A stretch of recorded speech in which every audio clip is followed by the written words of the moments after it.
दोस्तों, जब पाकिस्तान के पहले फौजी सदर जनरल मोहम्मद अय्यूब खान 11 जुलाई 1961 को अमेरिका के 8 रोज़ा सरकारी दौरे पर अमेरिकी रियासत मैरीलैंड पहुंचे तो उनका फकीदुल मिसाल इस्तकबाल हुआ। ना उससे पहले और ना उसके बाद किसी और पाकिस्तानी सरबराह का इस जैसा इस्तकबाल हुआ है। सदर अय्यूब खान का अमेरिकी फिजाइया के हवाई अड्डे पर खुद उस वक्त के अमेरिकी सदर जॉन कैनेडी, अमेरिका की खातून अव्वल जैकलीन कैनेडी और वजीर खारजा डैन रेस्क और अमेरिकी अफवाज के सरबराह ने खुद इस्तकबाल किया था।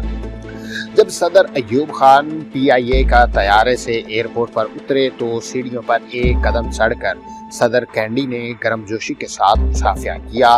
पाकिस्तान के सदर अपनी बेटी बेगम नसीम, औरंगजेब, वजीर खारजा मंसूर कादर, वजीर खजाना मोहम्मद शोएब के हमरा थे। एयरपोर्ट पर अमेरिकी फिजाइया और अमेरिकी बहरिया के दस्तों ने उनकी आमद पर सलामी पेश की। सलामी के वक्त सदर कैनेडी और अमेरिकी वजीर खारजा के साथ अमेरिकी अफवाज के सरबराह भी मौजूद थे। उस तकरीब के दौरान सदर अय्यूब खान और सदर जॉन कैनेडी ने अमेरिकी फौजी दस्तों का मुआयना किया और सदर कैनेडी ने इस्तकबालिया फिलबदिया तकरीर की और जवाबन जनरल अय्यूब ने भी अपनी खुश आइन तवक्कुआत का जिक्र एक मुख्तसर सी तकरीर में किया।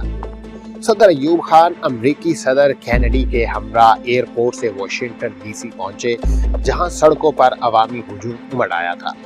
दोनों सदूर एक कार में खड़े होकर इस्तकबाल करने वालों की तालियों का हाथ हिला हिलाकर जवाब दे रहे थे। सदर अय्यूब को वाशिंगटन DC में अमेरिकी इमारत में सरकारी मेहमान के तौर पर ठहराया गया था। उसी शाम सदर कैनेडी और खातून अव्वल जैकलीन कैनेडी ने माउंट बेटन, जहां अमेरिका के पहले सदर जॉर्ज वाशिंगटन का आबाई घर है, मेहमान सदर के एजाज में सरकारी इशाया दिया, जिसमें अमेरिकी दारुल हुकूमत में वकील, आला ओहदेदारों के अलावा कई मुल्कों के सफारतकारों ने भी शिरकत की। उस मौका पर मिलिट्री पेजमेंट का मुजाहरा हुआ। अमेरिका फौजी बैंड ने सदर अय्यूब खान को महसूस करने के लिए मुख्तलिफ करतब दिखाए। कहा जाता है कि माउंट वर्नर में उससे पहले किसी भी मेहमान के लिए इस किस्म के इशाइये का एहतमाम नहीं किया गया था। उससे पहले वजीर आजम लियाकत अली खान ने 1950 में अमेरिका का सरकारी दौरा किया था। उसके बाद पाकिस्तान के गवर्नर जनरल गुलाम मोहम्मद अपने इलाज की घर से अमेरिका गए थे। फिर 1954 में मोहम्मद अली बोगरा और 1957 में वजीर आजम हुसैन शहीद सोहरावर्दी सरकारी दौरे पर अमेरिका गए थे, लेकिन उनमें किसी को भी एजाज नहीं मिला जो पाकिस्तान के फौजी सदर अय्यूब खान को दिया गया।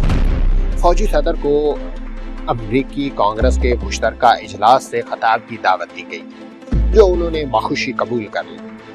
सदर अय्यूब का कांग्रेस के मुश्तरका इजलास में पुरतकबाक इस्तकबाल किया गया, जहां उन्होंने तकरीर में अमेरिकियों से कहा कि पाकिस्तान को तरक्की करने के लिए जदीद तालीम और ज़रई निज़ाम की ज़रूरत है। सदर अय्यूब ने जोर देकर कहा कि इस वक्त अमेरिका को पाकिस्तान की ज़रूरत है। जहां तक इमदाद का मसला है, आपको हमें ये तो देना होगी, क्योंकि उससे दुनिया भर का और आपका मुस्तकबिल जुड़ा हुआ है। दूसरी पाकिस्तानी रहनुमा बेनज़ीर भुट्टो थी, जिन्हें 1989 में अमेरिकी कांग्रेस की ज्वाइंट मीटिंग से खिताब की दावत दी गई थी। अय्यूब खान सर्द जंग के अमेरिकी इत्तेहादी थे, जबकि बेनज़ीर भुट्टो मुस्लिम दुनिया की पहली खातून सरबराह हुकूमत थी। वाशिंगटन DC में क़याम के दौरान सदर अय्यूब ने मकामी मस्जिद का भी दौरा किया। ये मस्जिद तुर्की और मिस्र के ताउन से तामीर की गई थी। उसका डिज़ाइन स्पेन में अल-हमरा के एक मस्जिद के मुताबिक था। उस मस्जिद के डायरेक्टर डॉक्टर मोहम्मद हबीबुल्लाह ने सदर अय्यूब खान को मस्जिद का दौरा कराया। वाशिंगटन में सदर अय्यूब ने नेशनल प्रेस क्लब से खिताब भी किया था। उनके सादा अंदाज़े तकल्लुम की अमेरिकी सहाफ़ियों ने इस तरह से तारीफ की जिस तरह 4 दिहाइयों के बाद एक और पाकिस्तानी फौजी सदर परवेज मुशर्रफ के अंदाज़े तकल्लुम की तारीफ की गई। वाशिंगटन DC में पाकिस्तान के सफारत खाने में जब सदर अय्यूब ने एक जवाबी इशाया दिया तो अमेरिकी सदर जॉन कैनेडी, खातून अव्वल जैकलीन कैनेडी के अलावा साबिक अमेरिकी सदर आइजनहावर भी शिरकत कर रहे थे। اگر جائزہ لیا جائے تو 60 کی دہائی میں صدر ایوب کا امریکہ میں زبردست استقبال دراصل امریکہ کی اس خطے میں سرد جنگ کی پالیسی کا حصہ تھا، جس میں چاہے کوئی فوجی آمر ہو یا کوئی بادشاہ، اگر وہ کمیونزم کے خلاف ہے تو وہ امریکی اتحادی ہوگا۔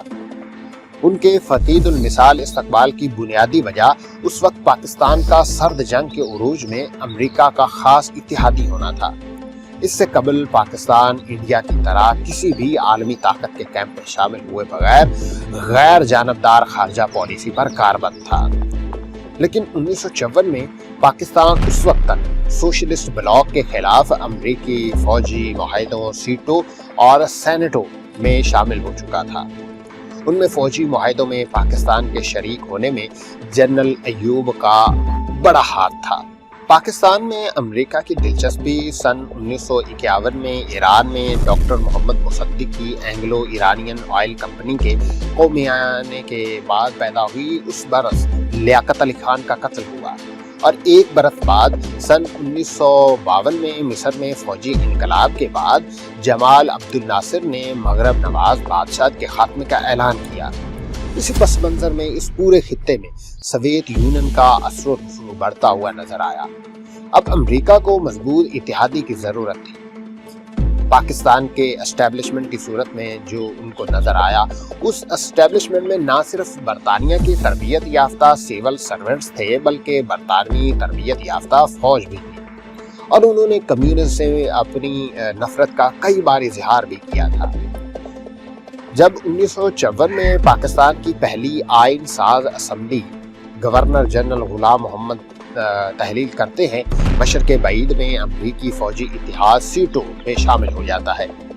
اگلے برس پاکستان معاہدہ بغداد میں شامل ہوتا ہے، لیکن بغداد میں فوجی انقلاب کے بعد عراق امریکی فوجی اتحاد سے علیحدہ ہو جاتا ہے، اس لیے معاہدہ بغداد کو نیا نام یعنی سینیٹو دیا جاتا ہے۔ ان تمام معاہدوں میں پاکستان کی جانب سے فیصلہ کن کردار ادا کرنے میں جنرل ایوب، جو اس دوران نہ صرف پاکستانی فوج کے سربراہ بن چکے تھے بلکہ سن 1954 سے وزیر دفاع کے طور پر کابینہ کے اجلاس میں بھی شرکت کرتے تھے۔ 1955 میں گورنر غلام محمد پارلیمان کو بحال کرتے ہیں، مگر نئے انتخابات کروائے جاتے ہیں۔ اسی دوران خرابی صحت کی بنیاد پر غلام محمد کو ہٹا کر اسکندر مرزا گورنر جنرل بن جاتے ہیں۔ نئی اسمبلی 1956 میں انہی کو صدر منتخب کر لیتی ہے۔